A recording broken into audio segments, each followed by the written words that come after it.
Et vous avez parlé de ce fameux conteneur. Est-ce que vous savez que plusieurs victimes ont été enfermées dans ce conteneur avant vous? Oui, en tout cas, on avait trouvé d'autres là-bas. Est-ce que dans ce conteneur, vous aviez les conditions requises et sanitaires pour y rester, ne serait-ce qu'une minute? Maître, encore une fois, la peur que j'ai eue dans ce conteneur-là, c'est que ce n'était pas la peur de mourir, mais j'avais la peur de mourir dans ce conteneur et que peut-être qu'il n'y ait pas de rituels religieux. C'est ça, moi c'est surtout ça. Parce que j'étais convaincu qu'on allait rester dans ce conteneur. Et vous ne pouvez pas imaginer cette nuit noire dans ce conteneur. Et vous ne parlez à personne. Il n'y a même pas d'issue, besoin biologique. Non, ça c'est dans l'utopie, pas dans ce conteneur-là. Très bien. Cette scène a... J'ai l'impression qu'il y a des échos, Monsieur le Président. Ils sont en train de régler. Très bien. Je vais poursuivre alors. Et au cours de votre interrogatoire,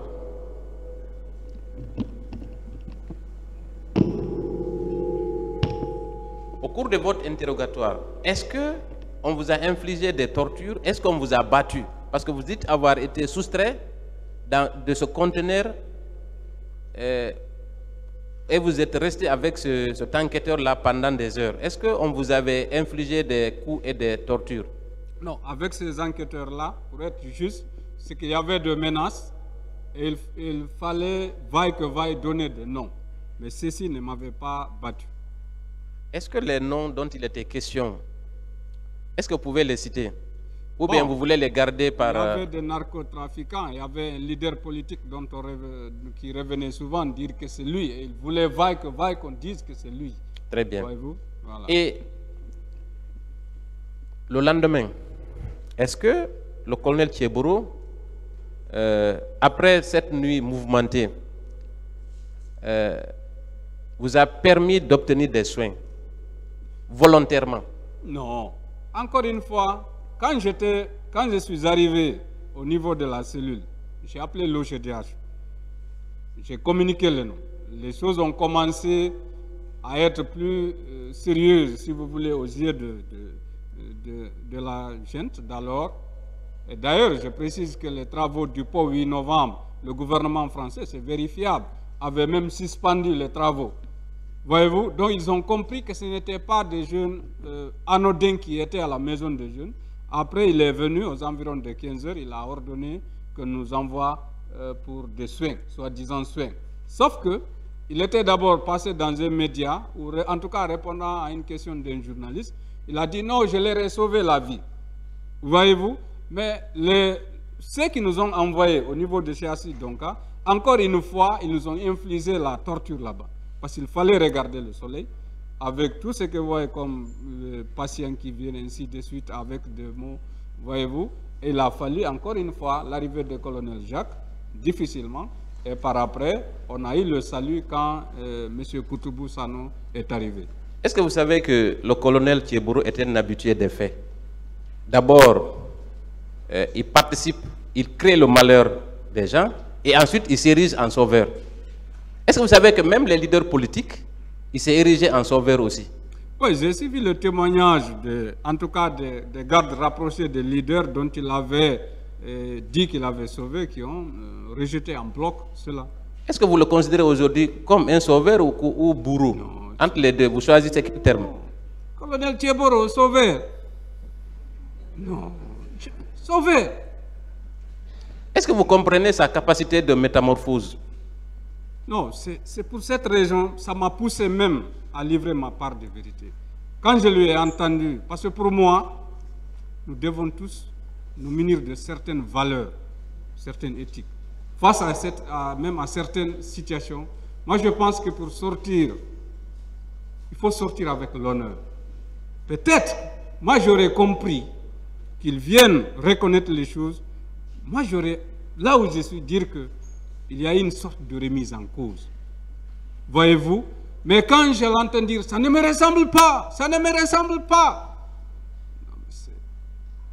Est-ce qu'aujourd'hui, vous ne pensez pas que l'heure est venue pour le colonel Thieboro de sauver son âme? En reconnaissant les faits. Je pense que, encore une fois, Laporte, en tout cas, il a une chance peut-être de sortir en reconnaissant ce qu'il avait, comme on le dit, une faute reconnue est à moitié pardonnée. Peut-être que même si c'est l'honneur allait être rétabli, peut-être on dira que non. Lui-même, il a reçu des instructions peut-être de son commandant en chef, mais encore une fois, il n'est pas cet officier républicain dont il prétend. Justement, en tant qu'officier supérieur de notre gendarmerie ou de l'armée, quelle devait être son attitude face aux exactions que vous avez subies? Non. D'abord, vous savez, je participe à la vulgarisation des principes de maintien d'ordre avec d'autres officiers pour les forces de sécurité. Il y a les valeurs qui doivent conduire. Dans les conditions normales, n'est pas n'importe qui un agent en uniforme. Et face à n'importe quelle situation, il y a de ces valeurs, il faut être respectueux de ces valeurs-là. Et d'ailleurs, la théorie de la baïonnette intelligente dit que nul n'est tenu d'exécuter un ordre manifestement illégal. À supposer qu'il ait reçu un tel ordre, il n'était pas obligé de le faire. Voyez-vous?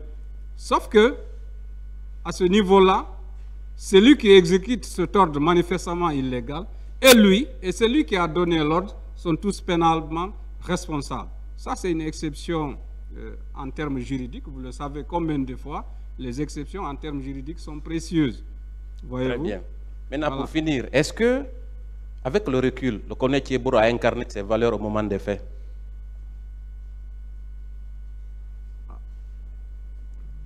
Vous savez, colonel Thieboro, pour moi, c'est difficile de parler. Encore une fois, c'est que quand je le vois, ce n'est pas cette personne humaine comme vous que moi je vois. Sérieusement parlant. Parce que moi, je ne pouvais jamais imaginer ce qu'il nous a fait. Et de surcroît, quelqu'un qui est nourri par les citoyens, habillé par les citoyens, qui a vocation de défendre, qui doit défendre les valeurs et principes, ainsi de suite, les personnes et leurs biens. Encore une fois, jeter quelqu'un dans un conteneur, je ne sais pas si on imagine cela. Et avec toutes les menaces, ce n'est pas de façon hasardeuse pour dire que, bon, il y avait de telles cellules, elles sont toutes occupées, maintenant on va les mettre ici en attendant. Non! Et il avait juré de nous faire périr là. Donc moi, quand je vois, encore une fois, je dis que je l'ai rencontré une seule fois à la mairie de Ratom. Mais jusqu'à présent, cette hantise-là, cette peur-là, quand je l'ai vue, m'habitait. Merci, M. Diallo. Merci, M. le Président, honorable assesseur.